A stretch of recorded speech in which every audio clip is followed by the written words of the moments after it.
Gusto ko lang naman talagang makilala ang lalaking nararapat sa akin.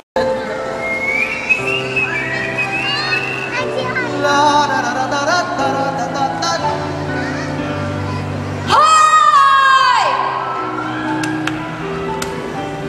Hoy! Mamang ano? Bakit mo pinipitas ang mangga namin? Eh, mukhang matamis. Titikman ko lang. Hindi ba tumigil? Hoy! Mamang ano? Bumaba ka rito!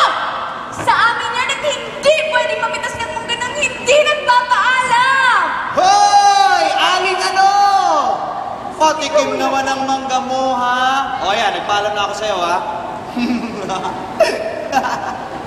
Yabo! Sarap nito. Bakit ko? Sandali. Ito!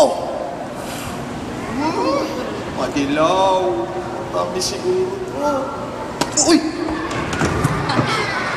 Yan. Buti nga sa'yo. Tigpati ko kasi. Naku. Si Prinsipe Frederick pala yun. Paano nangyari yun? Tatlong araw pa bago ang kaarawan ko. Napaaga naman atang regalo ko. Paano pa tayo? Kasintada ka pala. Pero, mukhang...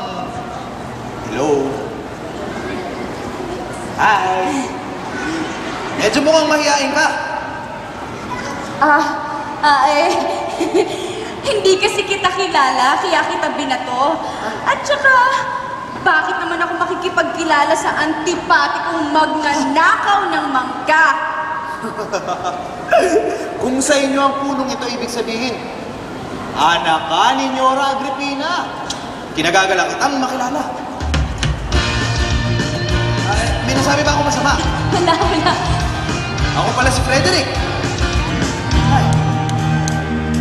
Minsan sa aking pag-isa, naisip kong mamitas ng mangga.